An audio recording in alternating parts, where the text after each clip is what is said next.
I'm going to start the chapter 3, which is Declaration of BÁB'S Mission. And this is really, we left off where basically story about Siyyid Kazim Rashti's encounter with the person that saw his passing in a dream and approached him. Basically, when he went back to Karbala, he fell sick and passed away. So that's where we left off the story. We still have a few more minutes so we can discuss if there is a question. Here is called city reference called Kazimain. It's actually the tomb of two Kazims, which were descendant of Muhammad. That's called the Kazimain. So there are two Kazims where they're buried in that town.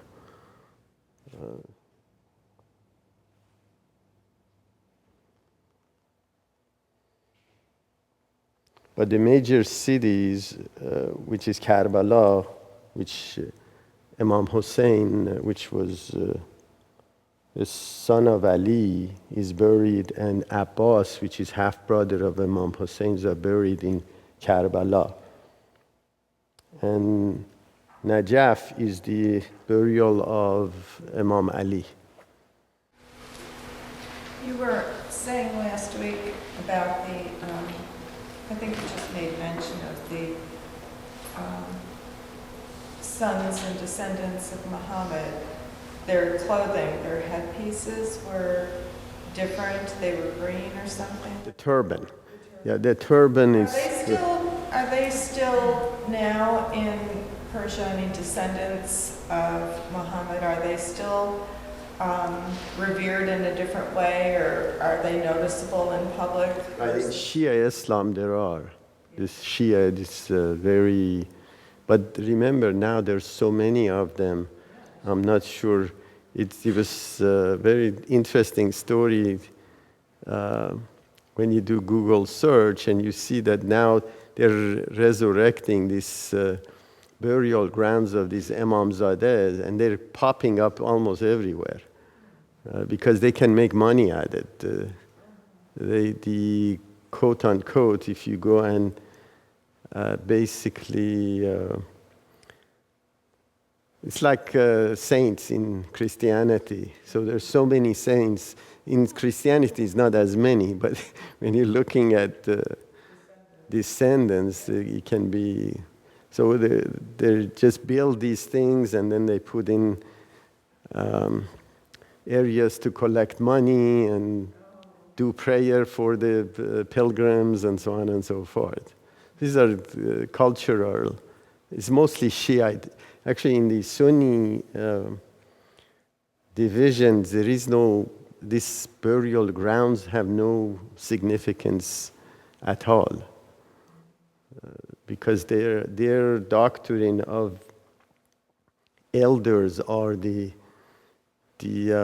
governors or defender of the faith, generally.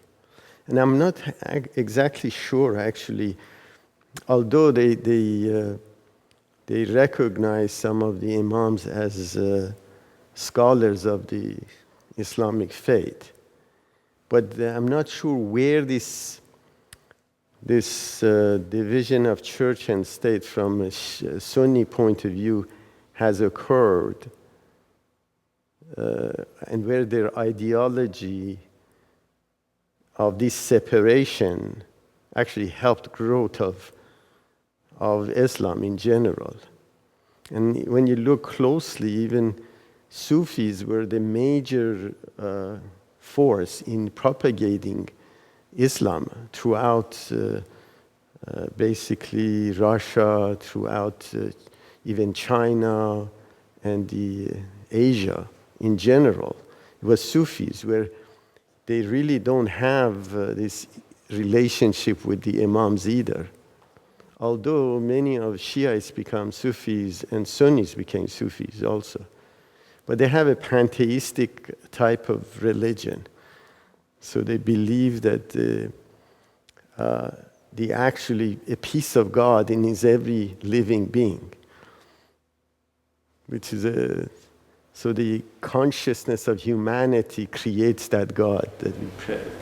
The Sufis are not Islamic faith. They're not. They are actually. It came from this, and they were propagating. If somebody goes from being a Sufi or a Shiite to become, a Sunni or a Shiite to become a Sufi, are they, they put out this thing where if a Muslim becomes a Christian. No, they accept them as they accept, but they bother them too. It's not that the problem is this. Their really idea, just to make it very simple, is they say that Muhammad was a simple man and he tapped into the consciousness of humanity.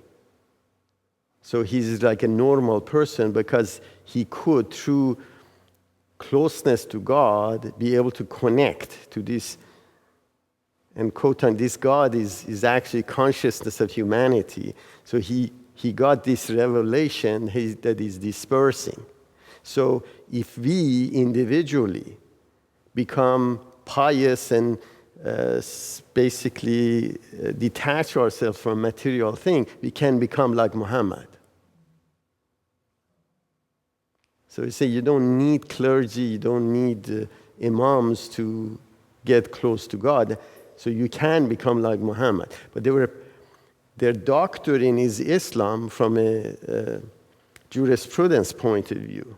But the philosophy is completely against religion, actually, because there is no God, as we call it. This is very interesting. But now, actually, Sufis are chased probably more than Baha'is in Iran. Because they also deny clergy. They say That's there's right. no need for clergy, so that's why.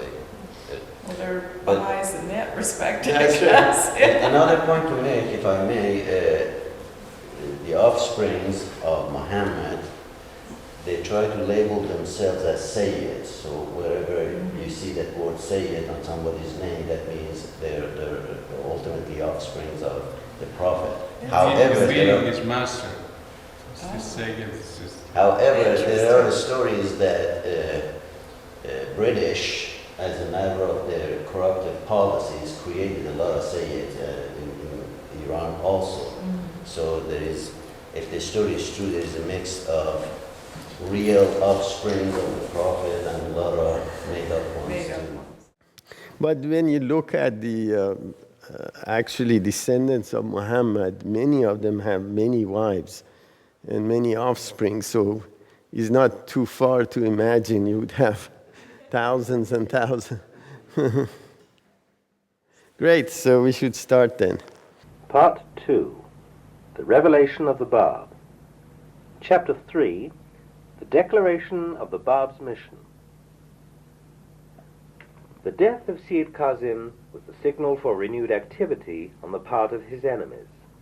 The thirst for leadership, and emboldened by his removal and the consequent dismay of his followers, they reasserted their claims and prepared to realize their ambitions.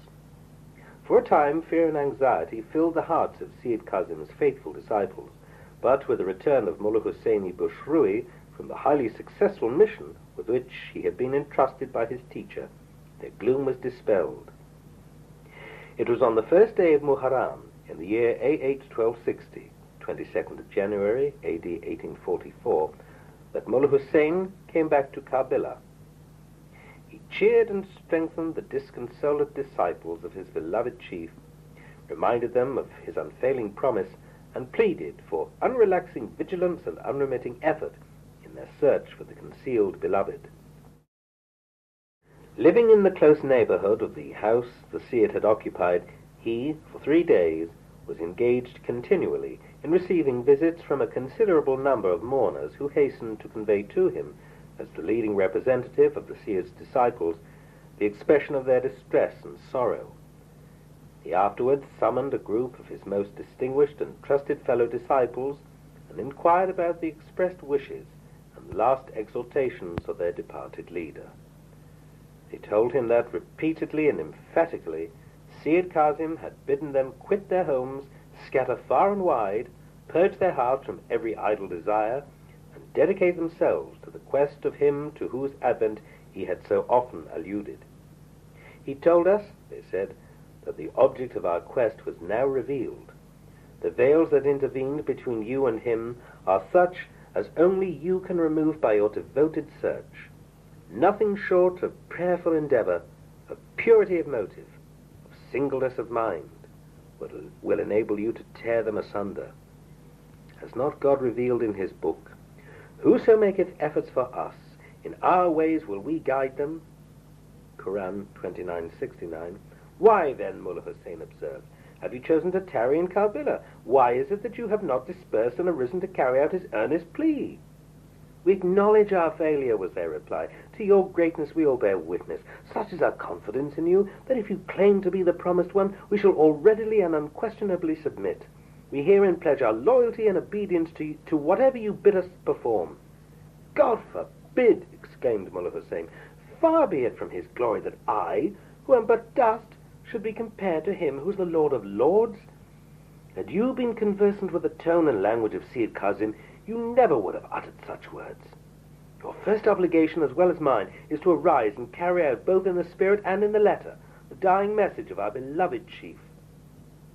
He rose instantly from his seat and went directly to Mirza Hasan-i Mirza Muhid, and other well-known figures among the disciples of Siyyid Kazim. To each and all he fearlessly delivered the parting message of his chief, emphasizing the pressing character of their duty, and urged them to arise and fulfill it. To his plea they returned evasive and unworthy answers. Our enemies, one of them remarked, are many and powerful. We must remain in this city and guard the vacant seat of our departed chief. Another observed, it is incumbent upon me to stay and care for the children whom the Seyyid has left behind. Mullá Husayn immediately recognized the futility of his efforts.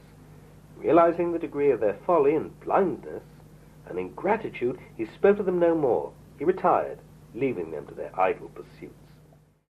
So the story really, the reason Mullá Husayn became prominent was because he was the one that after the death of Sheikh Ahmad Ahsa'i, with the direction of Siyyid Kazim Rashti, went to basically Isfahan and Mashhad, where was the seat of all the learned Shia doctrine were. And he got those fatwas or basically declarations from them that basically the doctrine of Shaykhism is true, and Siyyid Kazim Rashti is really a scholar, and accept them as learned people. So the enemies of Sheikh Ahmad Ahsa'i couldn't extinguish this movement. And the movement really was just a translation of those, or interpretation of the doctrine of allegorical language within Quran and within Hadith related to the end of time. So this issue, and every time obviously in this Shaykhi movement, which by the way terminated by advent of Bab, which was the promised one that both Sheikh Ahmad Ahsa'i and Siyyid Kazim Rashti were foretelling. So the Shaykhism in general, and majority of Shaykhis became Bab'is later on anyways. So from a distinction point of view, actually Sunnis reference a lot of Shaykhi doctrine, because Shaykhis were Shiite dwellers, to basically prove that Shiites are actually infidels today. So this idea related, because Sheikh Ahmad came and said, look, Muhammad didn't raise to the heavens. So these were the ideas that still literally is translated under Sunni doctrine, or this end of time regarding Qa'im coming in and basically killing all the infidels. Or they don't say killing, but it's this translation of the Sunnis. Similarly, they're hiding actually the two manifestations, which is referenced in Quran, both under Sunnis and under Shiite, where Sunnis believe return of Jesus as the conqueror and changing of the humanity in general, and Qa'im as cleanser or forerunner of Jesus, return of Jesus, to basically cleanse the world for Jesus to be able to reign. Where Shiites were under the auspice of return of 12th Imam, which they call them Qa'im as well, but they're really hiding this issue related to return of Imam Husayn, which is reference to Christ or basically return of Jesus, which is synonymous to return of Imam Husayn by the sixth Imam that foretold that for Shiite this is what's going to happen. So ironically, both Shia and Sunnis are discarding the second segment, which is the person that would come that really bring in the Islam, which is actually the name of Islam, not the religion of Islam, which is really relinquishing your will to the will of God, which is the new Holy Spirit. So one of the stuff that they had problems with Sheikh Ahmad Ahsai was this, that he discovered that whoever comes in is going to bring in a new religion. And that's why, obviously, bring a new religion, all those doctors of religion would be jobless. And that's why the minute they would get a window to attack them, to try to dislodge them, they would exercise. So this basically process of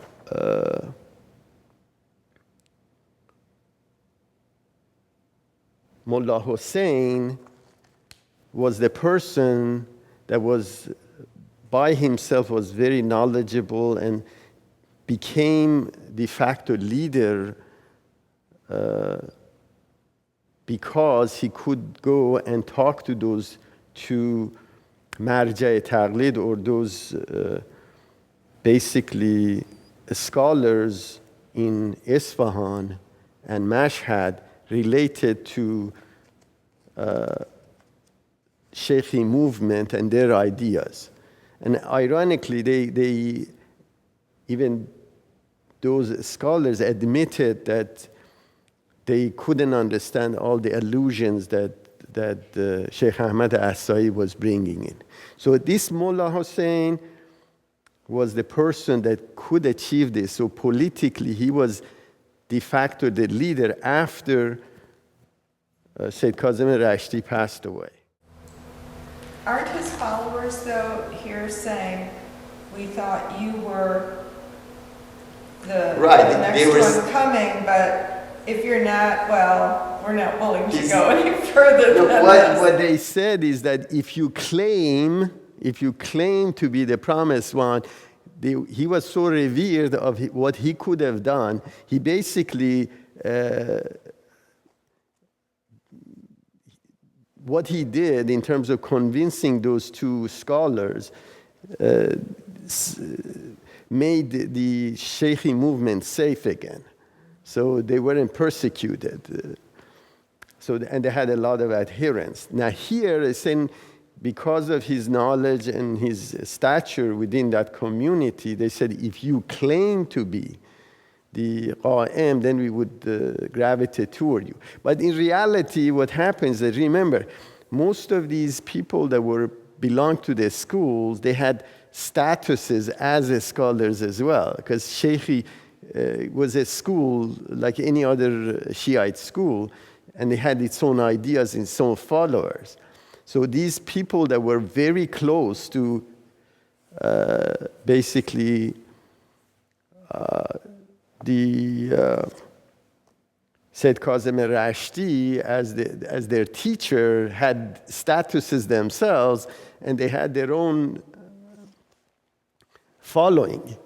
And this is why when he went away, they saw that if they leave everything and go search for the Qa'im, they will lose all the statuses that they had.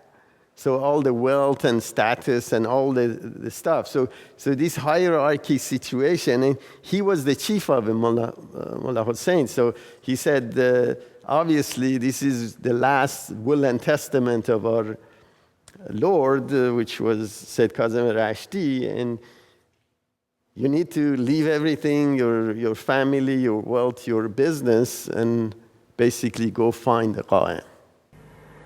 As the year 1260, the year that witnessed the birth of the promised revelation, had just dawned upon the world, it would not seem inappropriate at this juncture to digress from our theme and to mention certain traditions of Muhammad and of the Imams of the faith which bear specific reference to that year. Imam Jafar, son of Muhammad, when questioned concerning the year in which the Qa'im was to be made manifest, replied as follows: Verily, in the year 1260 his cause shall be revealed, and his name shall be noised abroad. So remember, this is Imam Ja'far, this is Imam Ja'far al-Sadiq, the sixth Imam, that basically actually is very revered in Sunni Islam as well, as one of the scholars of the Islamic tradition.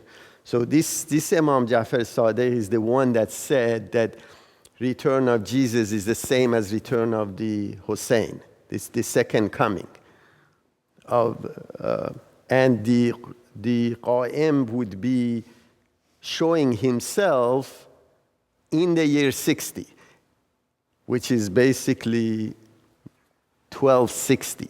So there were these signs from, of course, Hijrah. This is 1260 is, remember, 260 was the last Imam, right? Year 260. That's 260 years after Hijrat, means when Muhammad went from Mecca to Medina, that's the start of the Islamic calendar. So 260 years after that was the 12th Imam which disappeared. Of course, they say he was 7 years old, and basically due to persecution of Khalifs for his father, they were afraid of, because his father was poisoned as well, they hid the son so nobody could harm him. And then they say Qaybat al-Sughra, which was the initially for the first, and he had four basically people that were speak for him during that Qaybat al-Sughra, which is the smaller hiding, and then the longer hiding, which is, again, in the language of their hadith refers to that even Muhammad says that if my religion is true from God, it would only last basically 500 years. If it's truly religion of God, it would last 1,000 years. So if you look at the death of or disappearance of the 12th Imam, which was 260, you add 1,000 years to it, it becomes 1260. So references here that you see from Imam Jafar Sadiq, he wasn't making this up. He was actually extracting this information from Quran and Hadith. That year 60 or 1260 is going to be the return of quote-unquote Qayyim. In the works of the learned and far-famed Muhyiddin-i-Arabi, many references are to be found regarding both the year of the Advent and the name of the promised manifestation. Among them are the following: the ministers and upholders of his faith shall be of the people of Persia. In his name, the name of the guardian, Ali, precedeth that of the prophet, Muhammad. The year of his revelation is identical with half of that number which is divisible by 9, 2520. Mirza Muhammad-i-Akhbari, in his poems relating to the year of the manifestation, makes the following prediction. In the year Ghaz, the numerical value of the letters of which is 1260, the earth shall be illumined by his light, and in Gharasi, 1265, the world shall be suffused with its glory. If thou livest until the year Gharasi, 1270, thou shalt witness how the nations, the rulers, the peoples, and the faith of God shall all have been renewed. In a tradition ascribed to the Imam Ali, the commander of the faithful, it is likewise recorded, in Ghaz the tree of divine guidance shall be planted. Mullá Husayn, having acquitted himself of the obligation he felt to urge and awaken his fellow disciples, set out from Karbala for Najaf. With him were Muhammad Hassan, his brother, and Muhammad Baqir, his nephew, both of whom had accompanied him ever since his visit to his native town of Bushrui in the province of Khorasan. Arriving at the Masjid-i-Kufi, Mullá Husayn decided to spend 40 days in that place, where he led a life of retirement and prayer. By his fasts and vigils, he prepared himself for the holy adventure upon which he was soon to embark. In the exercise of these acts of worship, his brother alone was associated with him, while his nephew, who attended to their daily needs, observed the fasts, and at the hours of leisure joined them in their devotion. This cloistered calm with which they were surrounded was, after a few days, unexpectedly interrupted by the arrival of Mullá Ali-i-Bastami, one of the foremost disciples of Siyyid Kazim.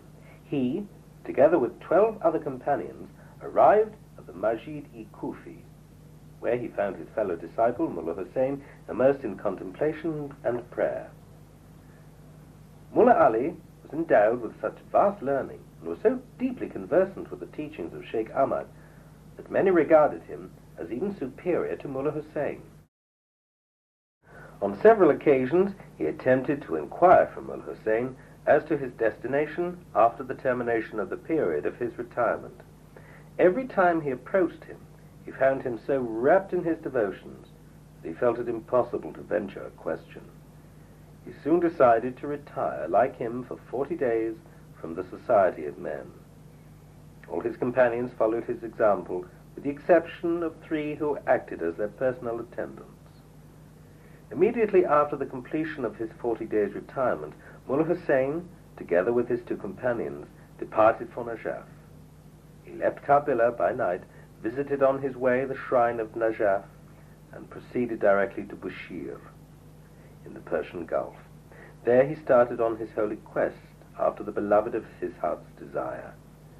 There, for the first time, he inhaled the fragrance of him who, for years, had led in that city the life of a merchant and humble citizen. There he perceived the sweet savours of holiness with which that beloved's countless invocations had so richly impregnated the atmosphere of that city. He could not, however, tarry longer in Bushir, Drawn as if by a magnet which seemed to attract him irresistibly towards the north, he proceeded to Shiraz. Arriving at the gate of that city, he instructed his brother and his nephew to proceed directly to the Masjid-i-Ilkhani, and there to remain until his arrival. He expressed the hope that, God willing, he would arrive in time to join them in their evening prayer. On that very day, a few hours before sunset, whilst walking outside the gate of the city, his eyes fell suddenly upon a youth of radiant countenance, who wore a green turban and who, advancing towards him, greeted him with a smile of loving welcome. He embraced Mullá Husayn with tender affection, as though he had been his intimate and lifelong friend. Mullá Husayn thought him at first to be a disciple of Siyyid Kazim, who, on being informed of his approach to Shiraz, had come out to welcome him. Mirza Ahmadi Khazvini, the martyr, who on several occasions had heard Mullá Husayn recount to the early believers the story of his moving and historic interview with the Bab, related to me the following. I have heard Mullá Husayn repeatedly and graphically describe the circumstances of that remarkable interview. The youth who met me outside the gate of Shiraz overwhelmed me with expressions of affection and loving kindness. He extended to me a warm invitation to visit his home and there refresh myself after the fatigues of my journey. I prayed to be excused, pleading that my two companions had already arranged for my stay in that city and were now awaiting my return. Commit them to the care of God, was his reply. He will surely protect and watch over them. Having spoken these words, he bade me follow him. I was profoundly impressed by the gentle yet compelling manner in which that strange youth spoke to me. As I followed him, his gait, the charm of his voice, the dignity of his bearing, served to enhance my first impressions of this unexpected meeting. We soon found ourselves standing at the gate of a house of modest appearance. He knocked at the door, which was soon opened by an Ethiopian servant. Enter therein in peace, secure, Quran 1546, were his words as he crossed the threshold and motioned me to follow him. His invitation, uttered with power and majesty, penetrated my soul. I thought it a good augury to be addressed in such words, standing as I did on the threshold of the first house I was entering in Shiraz, a city the very atmosphere of which had produced already an indescribable impression upon me. Might not my visit to this house, I thought to myself, enable me to draw nearer to the object of my quest? Might it not hasten the termination of a period of intense longing, of strenuous search, of increasing anxiety, which such a quest involves? As I entered the house and followed my host to his chamber, a feeling of unutterable joy invaded my being. Immediately we were seated. He ordered a ewer of water to be brought and bade me wash away from my hands and feet the stains of travel. I pleaded permission to retire from his presence and perform my ablutions in an adjoining room. He refused to grant my request and proceeded to pour the water over my hands. He then gave me to drink of a refreshing beverage, after which he asked for the samovar and himself prepared the tea which he offered me. Overwhelmed with his acts of extreme kindness, I rose to depart. The time for evening prayer is approaching, I ventured to observe. I have promised my friends to join them at the hour in the Masjid-i-Ilkhani. With extreme courtesy and calm, he replied, "You must surely have made the hour of your return conditional upon the will and pleasure of God. It seems that his will has decreed otherwise. You need have no fear of having broken your pledge." His dignity and self-assurance silenced me. I renewed my ablutions and prepared for prayer. He too stood beside me and prayed. Whilst praying, I unburdened my soul, which was much oppressed, both by the mystery of this interview and the strain and stress of my search. I breathed this prayer. "I have striven with all my soul, O my God, and until now have failed to find thy promised messenger. I testify that thy word faileth not, and that thy promise is sure." That night, that memorable night, was a eve preceding the 5th day of Jamadiul Awwal in the year AH 1260. A footnote says, corresponding with the evening of the 22nd of May AD 1844, 23rd of May fell on a Thursday. It was about an hour after sunset when my youthful host began to converse with me. Whom, after Siyyid Kazim, he asked me, do you regard as his successor and your leader? At the hour of his death, I replied, our departed teacher insistently exhorted us to forsake our homes, to scatter far and wide in quest of the promised beloved. I have accordingly journeyed to Persia, have arisen to accomplish his will, and am still engaged in my quest. Has your teacher, he further inquired, given you any detailed indications as to the distinguishing features of the promised one? Yes, I replied. He is of pure lineage, is of illustrious descent, and of the seed of Fatimi. As to his age, he is more than 20 and less than 30. He is endowed with innate knowledge. He is of medium height, abstains from smoking, and is free from bodily deficiency. He paused for a while, and then with vibrant voice declared, Behold, all these signs are manifest in me. He then considered each of the above-mentioned signs separately and conclusively demonstrated that each and all were applicable to his person. I was greatly surprised and politely observed, He whose advent we await is a man of unsurpassed holiness, and the cause he is to reveal, a cause of tremendous power. Many and diverse are the requirements which he who claims to be its visible embodiment must needs fulfill. How often has Siyyid Kazim referred to the vastness of the knowledge of the Promised One? How often did he say, My own knowledge is but a drop compared with that with which he has been endowed. All my attainments are but a speck of dust in the face of the immensity of his knowledge. Nay, immeasurable is the difference. No sooner had these words dropped from my lips than I found myself seized with fear and remorse, such as I could neither conceal nor explain. I bitterly reproved myself and resolved at that very moment to alter my attitude and to soften my tone. I vowed to God that should my host again refer to the subject, I would, with the utmost humility, answer and say, If you be willing to substantiate your claim, you will most assuredly deliver me from the anxiety and suspense which so heavily oppresses my soul. I shall truly be indebted to you for such deliverance. When I first started upon my quest, I determined to regard the two following standards as those whereby I could ascertain the truth of whosoever might claim to be the promised Qaim. The first was a treatise which I had myself composed, bearing upon the abstruse and hidden teachings propounded by Sheikh Ahmad and Siyyid Kazim. Whoever seemed to me capable of unraveling the mysterious illusions made in that treatise, to him I would next submit my second request, and would ask him to reveal, without the least hesitation or reflection, a commentary on the Surah of Joseph, in a style and language entirely different from the prevailing standards of the time.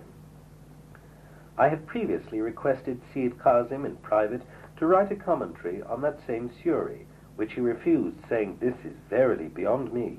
He, that great one who comes after me, will, unasked, reveal it for you. That commentary will constitute one of the weightiest testimonies of his truth, and one of the clearest evidences of the loftiness of his position. So the Kirili Mullá Husayn, obviously without being announced, Bab'i is going to welcome him to Shiráz, and you have to realize the movements, when you look at Karbala, Najaf, these are areas which are very, very dry and deserts. So Shiráz was one of the greenest type of cities and beautiful cities in that area. So you have to imagine at that time, and when you look at, I think it was Boucher, right?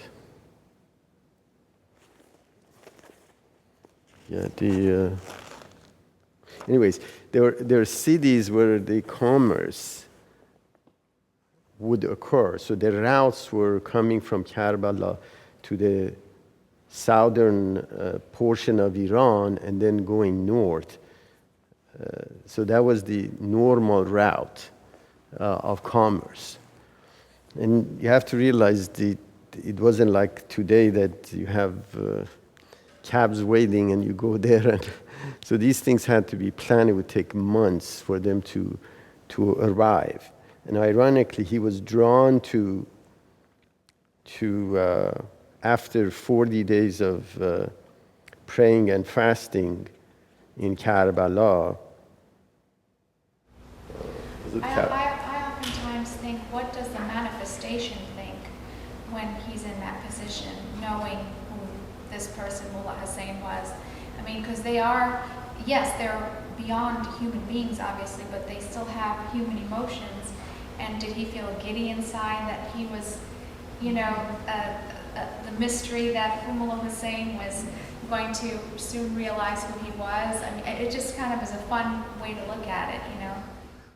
No, of course. This idea of even regarding visions or people see dreams and so on and so forth, which, of course, in Baha'i doctrine, the spiritual world and physical world is one and the same in one area. It's just a different dimension of it. So although we can't see it, we can detect it, we can't measure it, it's there, and whether the bodies are in one place, their spirits can be connected. So similarly, if you're in a two-dimensional plane, there is no way you can find activities in the same plane in a distant, basically space, unless you travel to that location. But if you're in a third dimension, you can actually see both events occurring at the same time, because you're in a different dimension without any problem. You don't need to get there to find out. So this is spiritual connection. It's like a different dimension, which is obviously not detectable. But the image or basically shadow of it, you can see. Similarly, if you draw a box on a piece of paper, although it's two-dimensional, you can visualize it by looking at it, that this is actually a box. It's third dimension. So this is very similar to that environment where you can see the connection. These pure souls could communicate or draw people toward themselves without physically having internet at the time to call them. On the other hand, he must have really been searching, because it's interesting that how peacefully when the young man tells him that, hey, don't worry about your prayers, you know, if God wants you to get to him, and he doesn't object. So he must have really been searching for this person to give this young man the goal of their life. I don't get the point about the story of Joseph. Yeah, these are there are hadiths related in actually Quran and the hadith that whoever God make manifest would actually explain true meaning of Surah of Joseph. So this is really relates to that segment. And even Sheikh Siyyid Kazim al-Rashti himself says, I don't have enough knowledge to be able to do that, because that's reserved for the promised one. So that's in the Hadith, It is actually in... not the Quran. Okay. In fact, the Bab refers to Baha'u'llah as the cause of the true Joseph, equating Joseph and Baha'u'llah. So Right, it's the story of how basically the family, as was mentioned, of the Bab, of what Baha'u'llah would raise against him. It's the similar situation which what happened in the story of Joseph. Okay, that's what I want to refer to also. So the Surah of Joseph has been interpreted differently in Baha'i faith than previously? Right. Well, the Surah of Joseph is a what happened? It's a story basically of how his father would sacrifice his son, and the brothers would betray, and so on and so forth. So the question really goes back: how do you? It's like a story of Adam and Eve. Like with Christians or Muslim people believe that basically in Christianity they say that was the first human being, where Muhammad came in and said, look, Jesus meant Adam, not Adam was the first human being basically 8,000 years ago, and out of his rib Eve came out. This Adam and Eve basically was a prophet. So Muhammad said that these are really prophets. So the story of Joseph is not a story. It's the foretelling of events that's going to occur in the future, or the model, or the system that would happen because of the nature of human beings. So this is the illusions that occurs, which is the story. And for example, Abdul Baha describes this situation regarding Adam and Eve, like the Adam is basically the man, and the Eve is his soul. It's not a physical story of Adam and Eve. It's the complete human being, which has these two distinct attributes, generally. So this Surah of Joseph relates to the interpretation of that story. And of course, throughout ages. And the reason Christianity, for example, survived is because of ability to adapt itself to modernity or modern invention. Where, for example, even last Pope mentioned that there is no heaven and hell. I was flabbergasted. This is Pope. The Pope said that there is no physical heaven and hell, which if you look at the evangelist in Kentucky, they put you on the cross if you say something like that.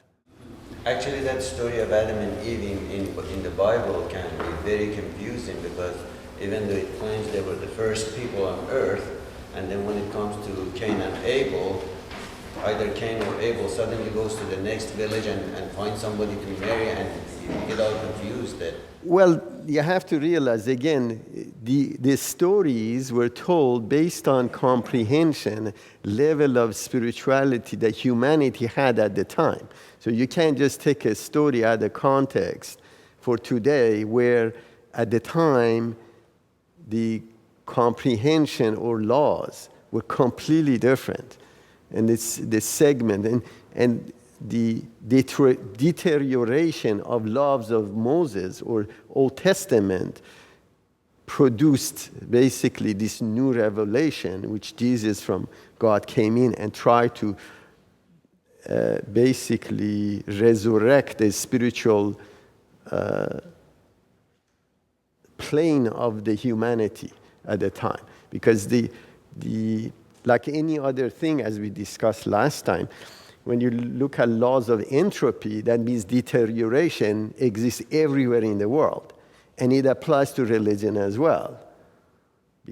Right? So what ends up happening, once a religion goes into its zenith and then it drops down, it dilapidates, God sends a new messenger to really basically resurrect or push the ever-advancing civilization which defies this law.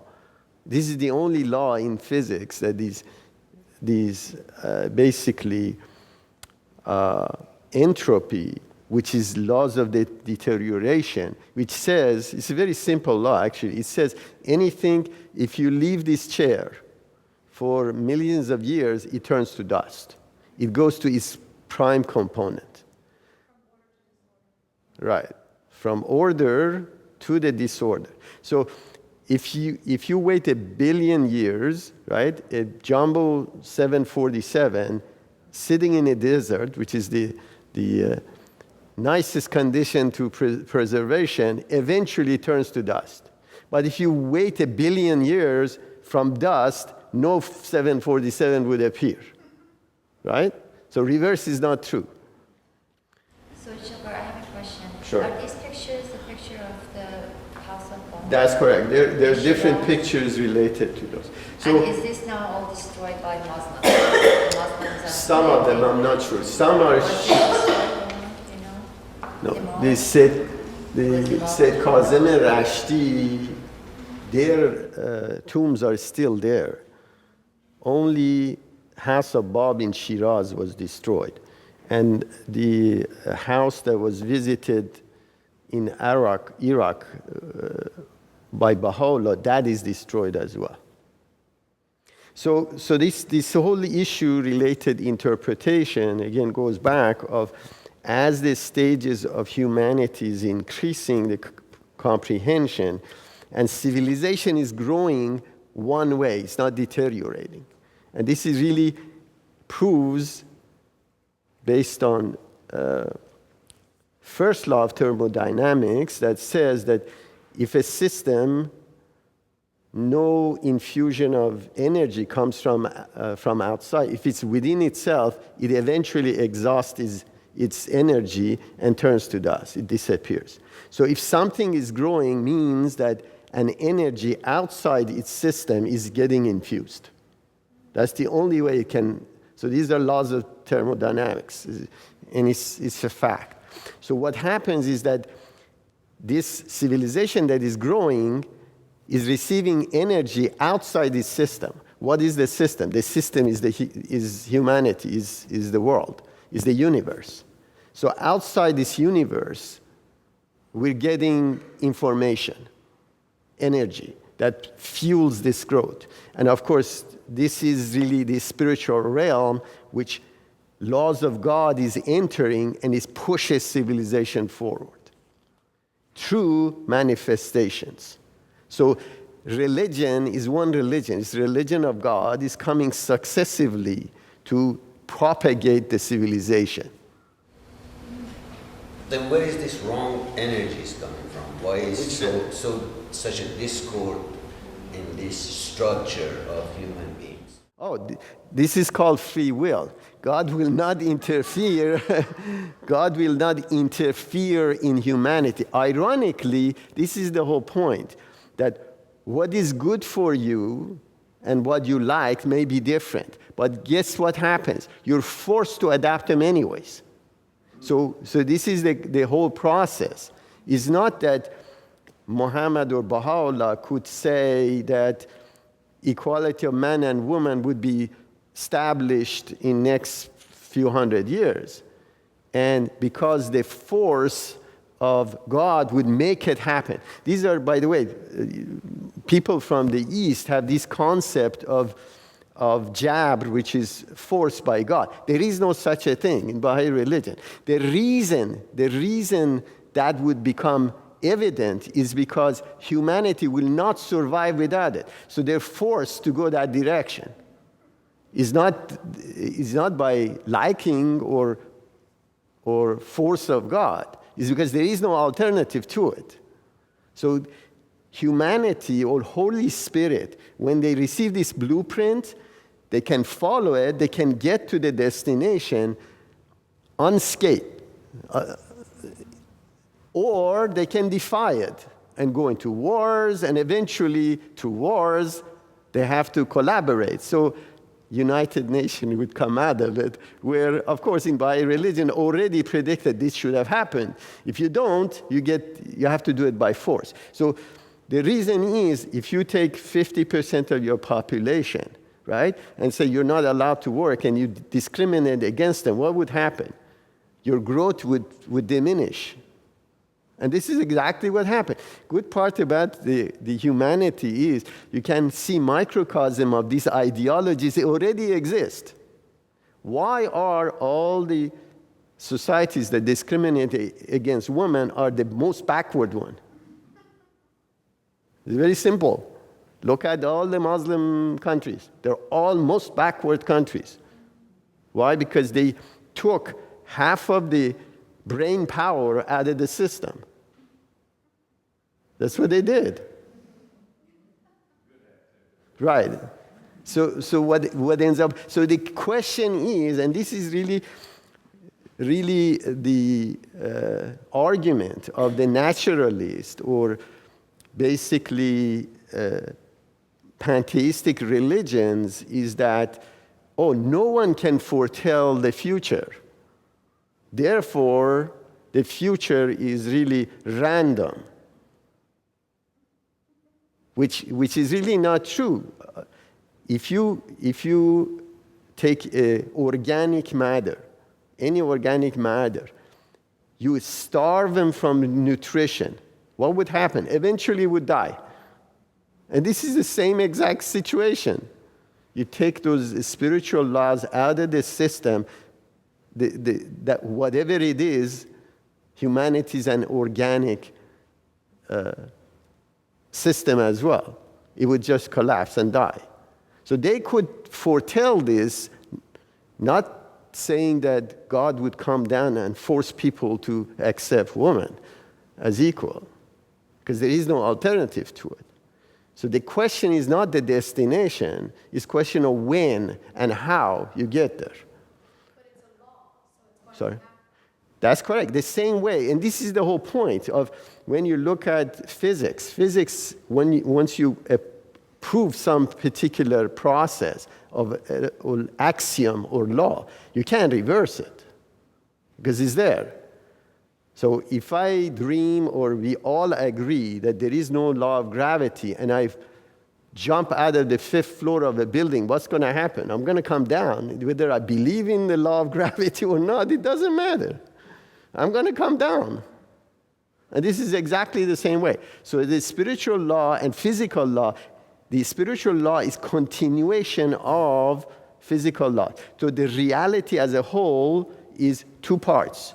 One is physical reality, which is discovered by humanity, and the spiritual reality, which are part of the same reality. So there's one reality. Basically.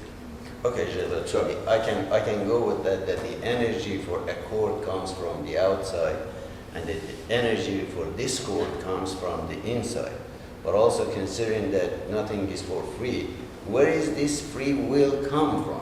I mean, where is this free will come Well, from? this is the whole point. These are philosophical concepts of where you do the extreme cases in Sufism, for example, that says not a leaf would fall on the ground unless it's the will of God. Okay? So that means that everything's predetermined, and whoever we are, however we're brought up, is outside our control. So if I'm a very good person, God wanted me to be this way. If I'm a very bad person, God wanted me to be this way. So I don't have to change. This is who I am. This is how the society is. We have no power to change our destination. In Baha'i religion, it's completely the other side of it. That says that you have innate and inherited characteristics which limits your basically material progress. But the spiritual characteristics that you have has no limit whatsoever. And the condition that you're brought up, although it has an influence, when you become an adult, 15 years old, you're responsible for every action you do. There is nobody's telling you to do something, and you can't claim that you were abused as a child, that's why you're doing this, and if society would accept, there is no such a thing. We have predilections and tests and stuff like that from what has happened in our past, but we have the control to change that. Right. So the question of destiny, spiritual destiny of a person, is in their own hand and nobody else's. And of course, this signifies the environment where there is no broker. And that's where the problem is with other religions, that they have brokers in the middle that they say, look, I'll tell you if you do this, I'm going to absolve you from whatever wrong you did. And there is no absolving anything in Baha'i religion, so you're responsible. And this is really the key in the old religion. Of course, for the time, that was necessary. It's not that saying that the religion is bad or the religion is good, or comparing them, because it's not possible to compare them. You're looking at the comprehension of humanity at the time that people were pillaging actually was common practice. If you go to the areas that Islam even propagated, like China, those Tajiks, the Turkey, not as much. They were much more civilized at the time, of course. What ended up happening is that this issue of attacking and taking people as a slave was common practice.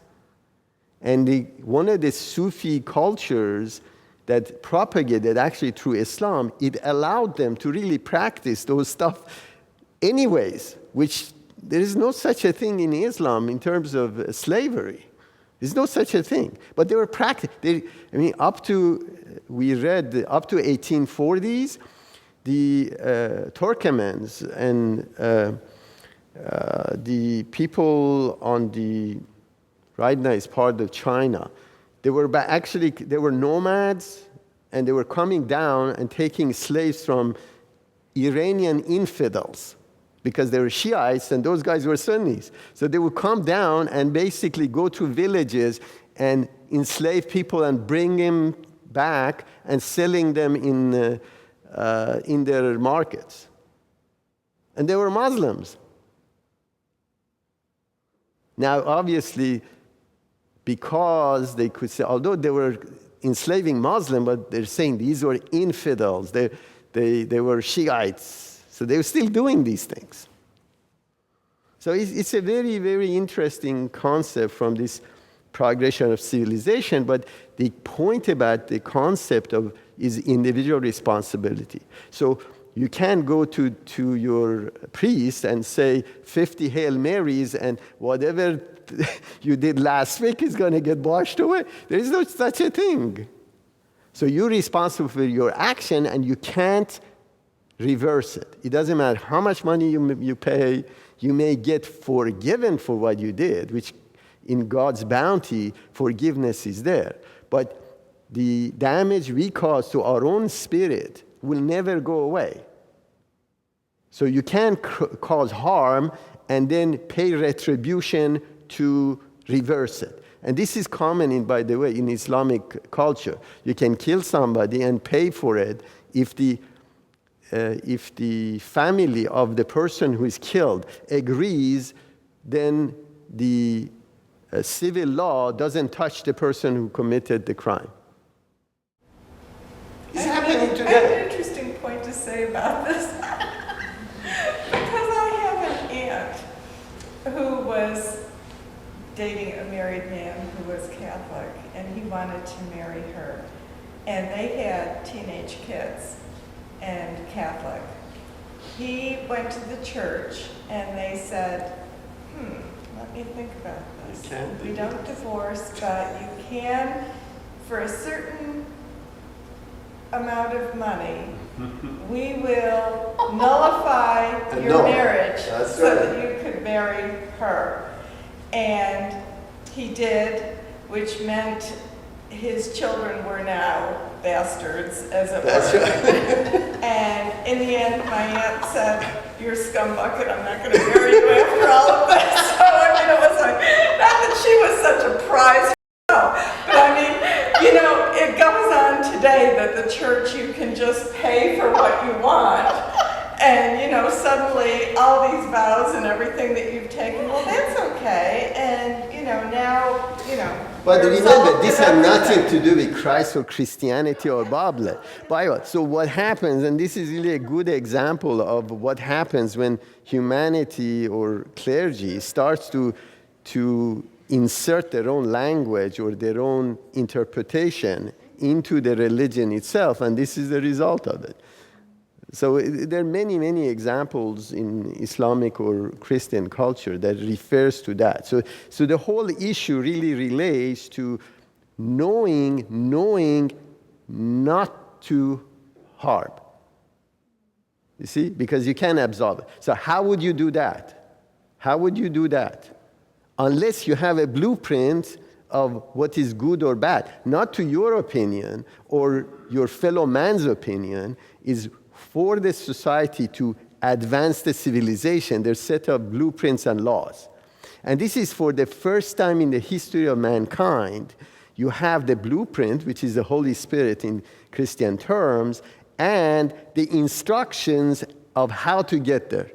Before, the laws would come in, and for good reason, because majority of people during Islam couldn't read or write. So you had to have scholars to deduce basically laws and jurisprudence of how to manage the society. And they did a good job until, of course, like anything else, the religion start to deteriorate and people start to put their own language into the religion. So this time, no one can absolve you from the harm you can cause. No one. Except God. It's the mercy of God. But even then, you can't think that by becoming, quote unquote, a good Christian or good Baha'i, it would absolve you from harm you do to yourself, not to somebody else. So you have to be very careful not to cause harm. So this blueprint that we have, these laws, although it's designed for advance of civilization, like equality of men and women, like basically unity of mankind, elimination of prejudice against race, language, culture, creed. And still today, you can see societies that believe in caste system, for example. In India, you can see the example of it. And you see a lot of poor people. Because, how they fooled them? It's very interesting. You say, you must have done something wrong last time you came as a human being. Now you have to suffer. If you stay a good servant, if you become a good slave, next time that you're going to come in, you're going to come in as a master. Of course. But this is man-made. There is no such a thing as return of spirit to this world. This is why the investigation of truth is so important. This is the key. So you're responsible for your own education, and nobody can infuse this in you, but you have to find the right path. And ironically, it's very simple. In physics, it's very, very simple to get there. Without assuming what the outcome is, right? What the outcome is, you apply the formula and see whether it does good or not. It gives you the result or not. Or you look at humanity as a whole, find out if these laws are good, which societies are applying those laws. If those societies are applying those laws and they're the most advanced, most humane, then whatever religion that propagates that doctrine must be true.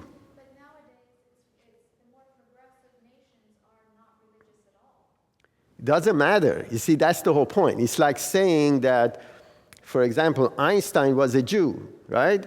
Do you think all Muslims defy laws of relativity because he was a Jew? No, they're applying it. They're using it because it's law. So the same thing when you're looking at equality of man and woman, the advanced societies recognize they don't care where it came from. They know that if they use it, their societies would advance. So if they don't discriminate against... But I guess my point is that the more civilized countries are, I don't want to say atheists, that's not what they are, but they're just not as... They are atheists. Or they're atheists. European, actually, religion is almost dead in Europe. Yeah, I know. Even when you look at here, well, this is the whole point.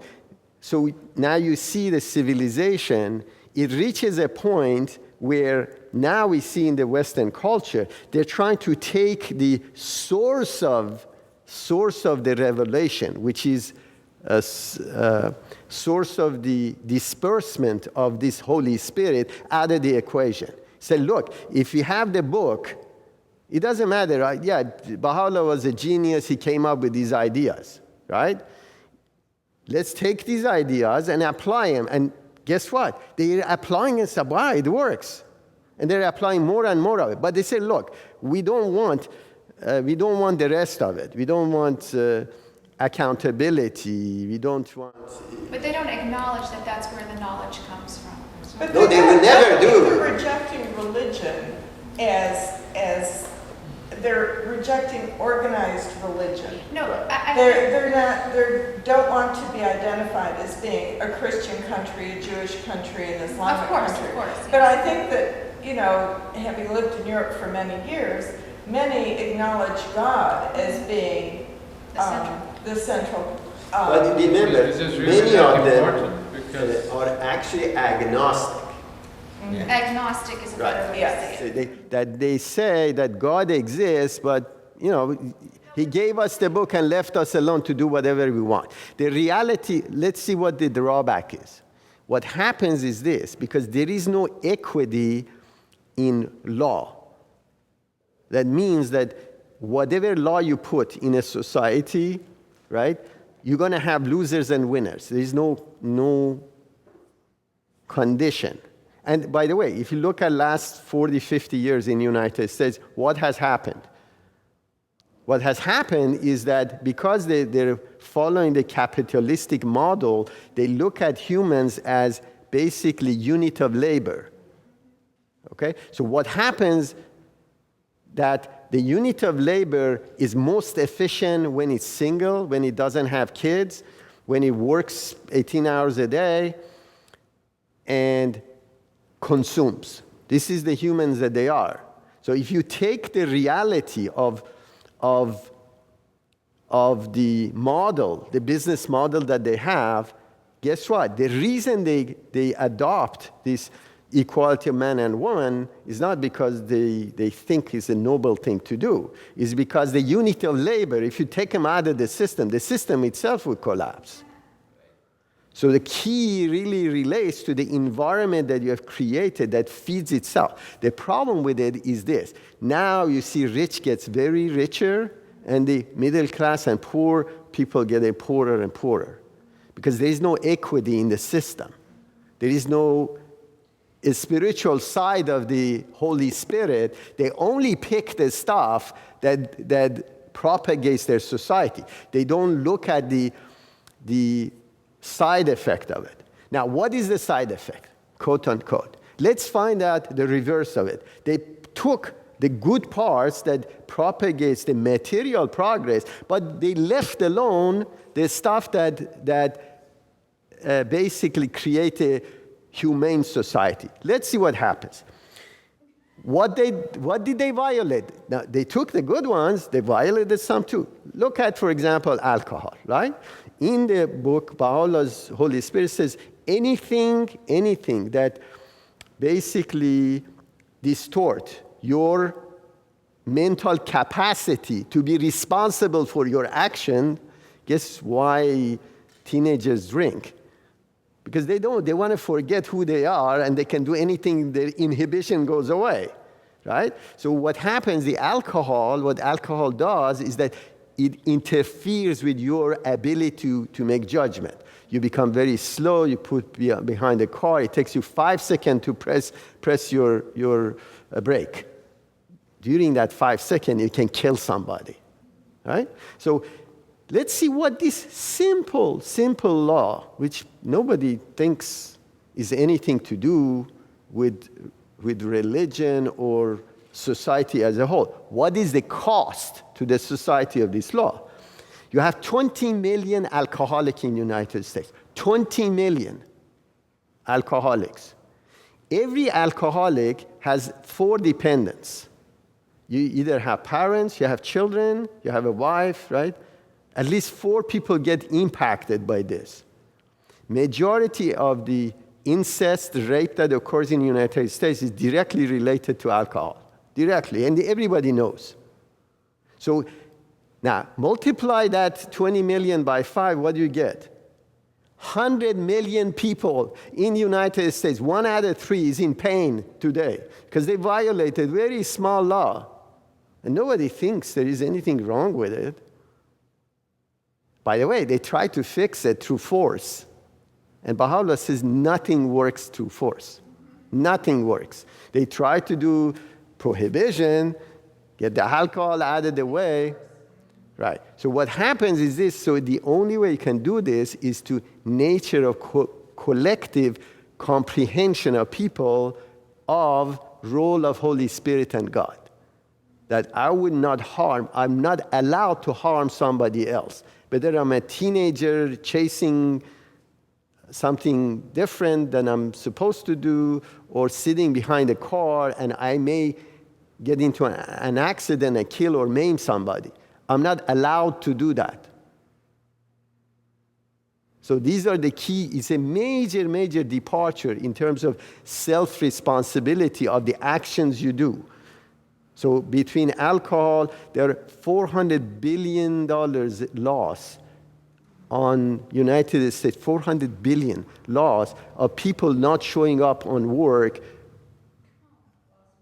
lost productivity. Yes. And another thing which is very interesting, what would happen when you drink alcohol or basically do stuff that harms your spirit? What would happen? You become unhappy, right? When you do something wrong, nobody may not know, right? But you yourself know you did something wrong, so you're unhappy. So what do they do? 75% of women in the United States fall into depression every year. Every year. 35% of males fall into depression every year in the United States. That's what happens when you take the segment that not related to the equity or rule of basically spirit and pick those ones that relates to advance of material civilization. So they adopted the stuff that makes money. The stuff that kills alcohol trade, they want to keep. So you can't do this. So what's the consequence? Now, what is the consequence? 25% of the population in the United States is on Prozac. These are pups, they're popping pills to keep him happy for a day. They put the kids on this stuff. So that's what you don't see from the beginning, those advanced societies. The most advanced one, I think, is Sweden, if I recall. Sweden. They have the highest rate of suicide in the world. And Japanese. Japanese are not familiar. If you seek pleasure, you will never have happiness. If you seek happiness, you'll always have pleasure. And Baha'u'llah says that the manifestations of God are divine physicians. They know what ails mankind, they write out the prescription, which are the laws, and then they give it to the humanity. And we if have you to follow it, you just be happy. Exactly. So this rule of we were talking about free will is part of the system. If God wanted people to love Him, they would force Him, so we wouldn't have any choice, and they wouldn't have any value.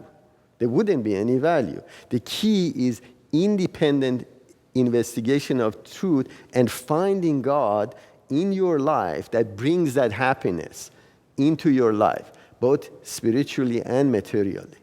So, and Baha'u'llah mentions that if you follow this doctrine, if some stranger would walk into a city, right, with his actions, people could tell that he is a Baha'i. So, and both materially and spiritually, they would progress to such an extent that people would migrate toward them, trying to find out what did they do to become so wealthy, both in spirit and materially. because you don't violate somebody else's right.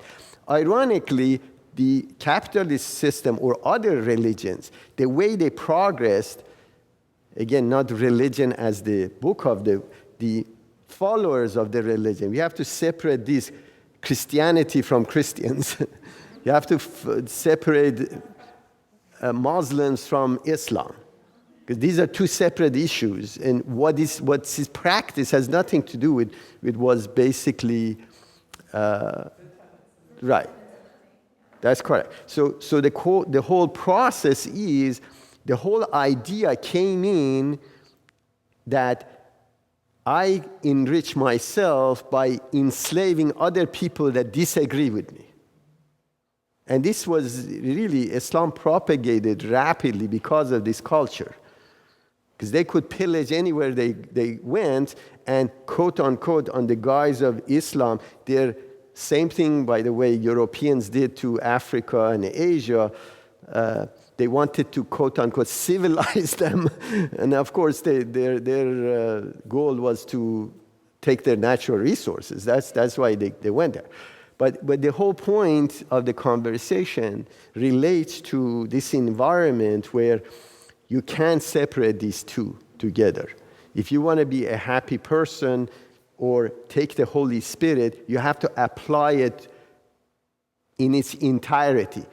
And Baha'u'llah warns us about this. You can't be 80% Baha'i.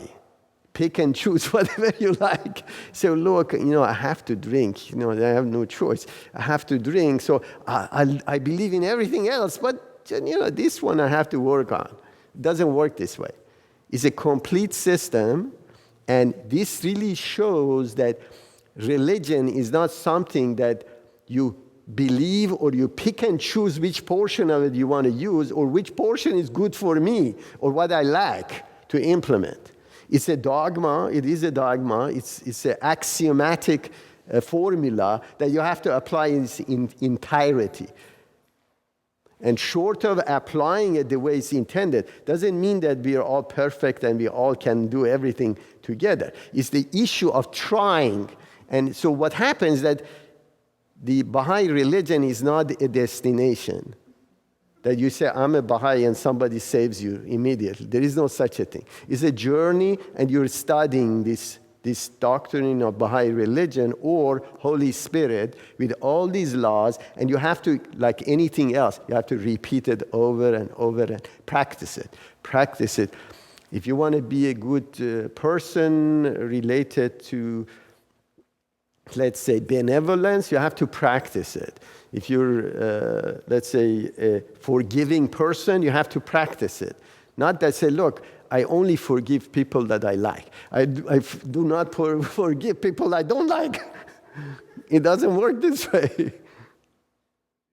Has Baha'u'llah predicted that based on the system that is in this country that is overtaking the world, because everybody else seems to think that this is the best system that is working because it's putting... No, capitalism, consumerism, yes, of course. Has Baha'u'llah predicted that ultimately, when the numbers are complete, Baha'is' days of hardship and harshness have yet to come, when they ultimately has to face off this system, because... Of course, that's predicted also, of course. Remember, the reality of capitalism would implode is given. Even the capitalists themselves know that.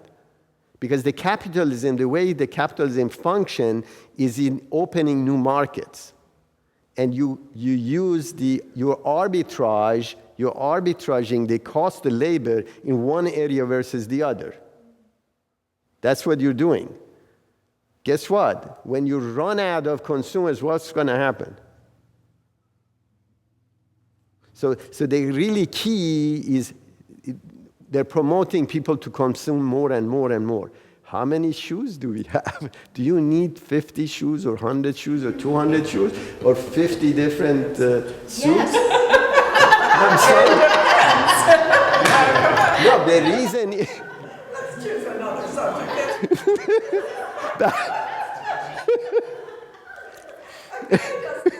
No, that's true.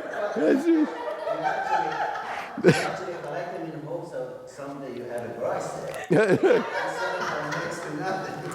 That's right. But no, the whole point of it is that it makes, ironically, is a transition force, by the way. So its process is necessary. If we wouldn't get there, and Baha'u'llah actually is amazing. Somebody in 18th century or 19th century coming up with these ideas that it baffles actually economists today. He was saying that the world has to be producing goods and services which it has the least cost of production in that area. So this issue of brute competition doesn't work, but is necessary for you to enrich the poor countries. And it's happening now. Ironically, they actually did studies in California that you can actually produce machinery to pick tomatoes, right? With the cost of labor, with the production, that it's cheaper than hiring illegal immigrant to pick it. It's cheaper. So if that route of automation would have come, what would happen? The transfer of wealth and knowledge within the equilibrium of the elevation of the status of humanity financially wouldn't occur. So it's very, very dangerous from point of view of, and the reason you know why they don't do it is because greed. Because it's cheaper to deploy the capital someplace else than actually automate and produce production. So it's a very, very complex environment. So did Baha'u'llah know about humans are greedy? Yes, of course. And did he know that would be demise of humanity because they follow where is the most return, not where it does the best good? And he also says greed in itself is not bad. It's the direction in which you take it. That's correct. If you're greedy for knowledge, that's right. praiseworthy. Right. Okay, based on that, let me ask you another question that puzzles me. You made a mention of alcohol, and some religions, including Islam and also Baha'i faith, somewhat puzzled me because when I come and say, Gilbert, you gotta try this steakhouse. The steaks are incredible. They taste wonderful. It's based on experience.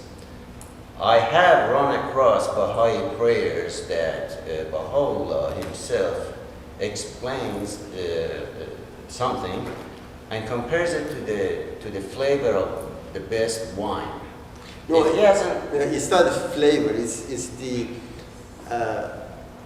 the choice wine, or they call it the implication of what basically that wine does, or what it is, or seal of the prophet. These are the or choice wine, or the bottle that wasn't opened up for 1,000 years. My puzzlement comes in. I mean, if I don't eat pork, what would I tell you? No.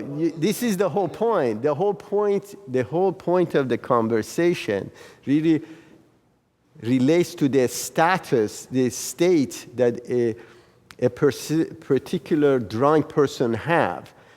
You're using the correlation of that state of ecstasy, which is not temporary. You see, in a wine, when you drink it, the alcohol goes into your bloodstream, and basically you get a buzz or a state of ecstasy for a very short period of time. This state of ecstasy is a word which only people correlated to wine. That's why they use the word. It has nothing to do with the wine itself. It's the state that the wine puts you in, and you're after the ecstasy of basically permanent type of state of ecstasy, which closeness to God. So that, That's the answer I've got from Baha'i. right, it has nothing to do with wine. Sorry? No, of course. They have this culture, culture, the Hafiz is like Yeah, Hafiz is full of this. That's because in the Quran it says paradise is covered with rivers of wine. It's all. Right. It's allegorical. If there is no physical state of paradise, how could you have wine?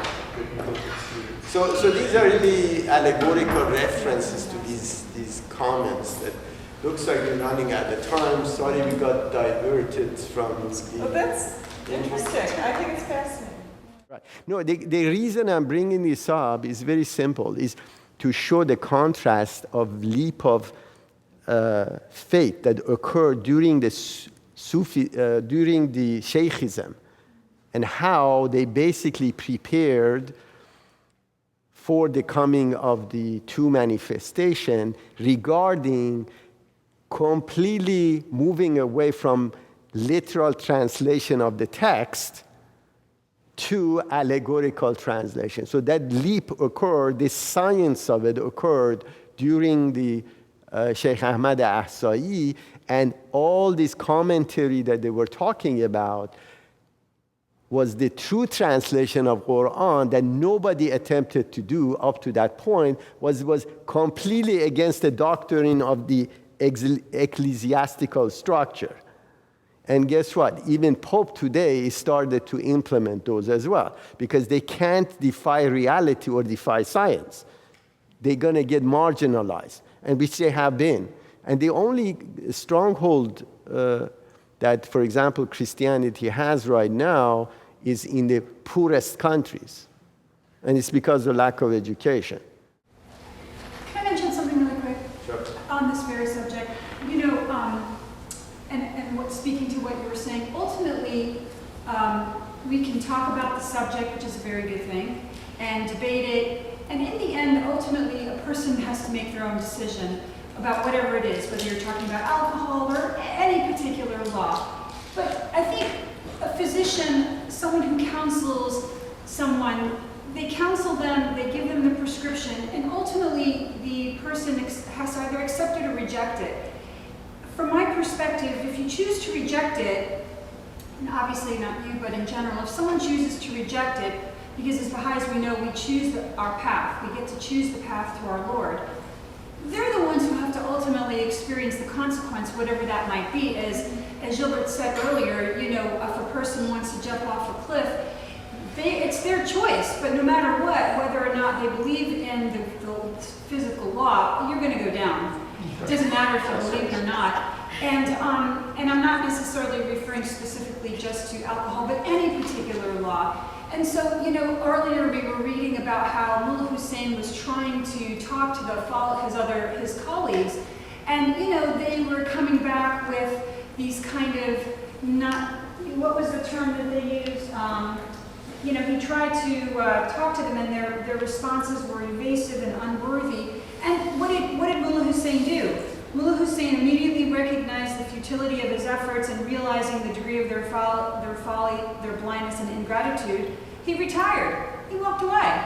So I'm just saying that, you know, these are these laws, and I'm a Baha'i, and I'm just trying to follow these laws, and I think to myself, well, I have either follow them or I don't. And what I have observed in my, you know, speaking for myself, is that if I don't, I ultimately always have to face the consequences. That's right. So the key really is that, and this is one thing that infuriates Muslims, but that Baha'u'llah brought in. There is no single element that is put on earth by God that is not beneficent to humanity. Not a single speck. So there is no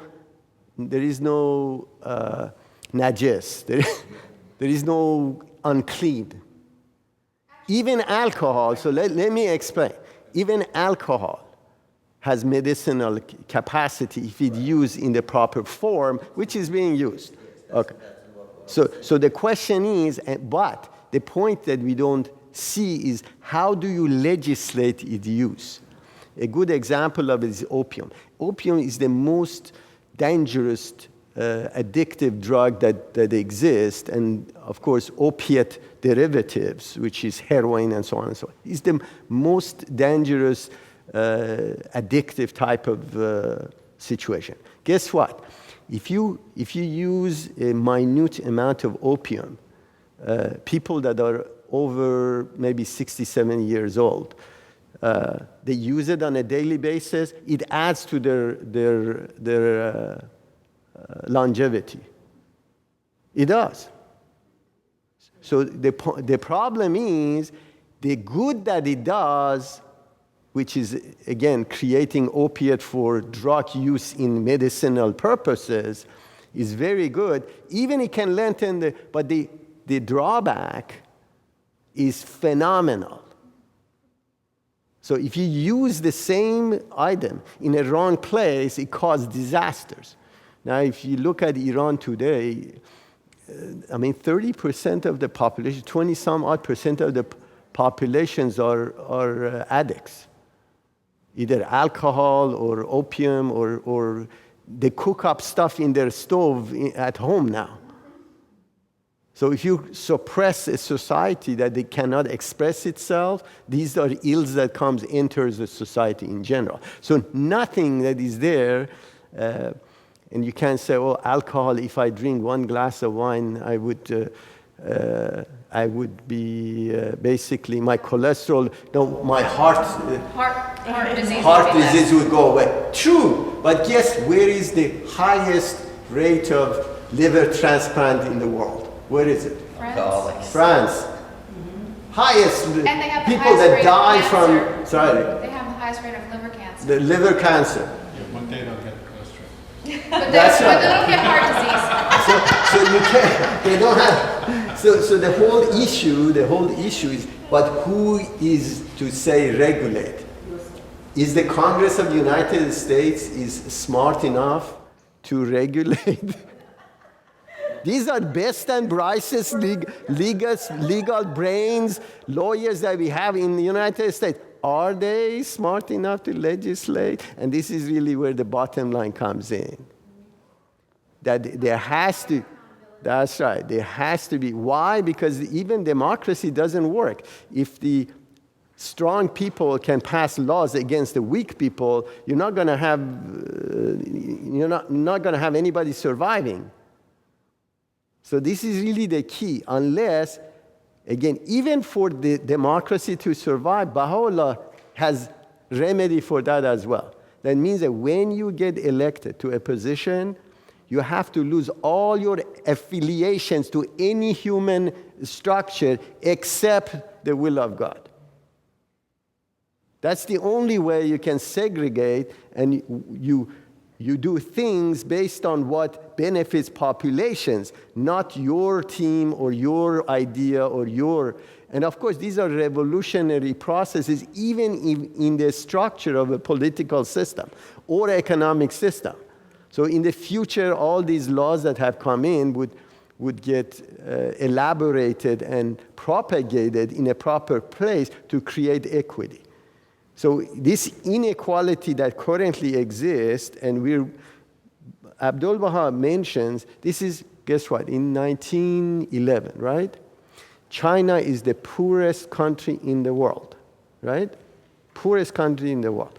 He has mentioned that this is going to be the largest economy in the world because of human power, and they would overrun all other economies in culture, and they were most dilapidated country there was. Nobody heard of even communism at that time in terms of revolution. And he predicted those revolutions would occur. And Shoghi Effendi mentioned communism was a necessary disease. It's a disease, but it's a necessary disease to kill all the prejudices. Guess what? In the 18th century, British people were selling opium in China, giving it free to Chinese people, and they were buying the ashes. They're buying back the ashes from them to keep them. And guess what? They were trading in human slavery, basically. They were trading. People would sell their kids. It was unbelievable what was happening. So this is what happens when quote unquote, this structure of materialism or quote unquote, what we're doing in United States, which is capitalism, only looks at the profits.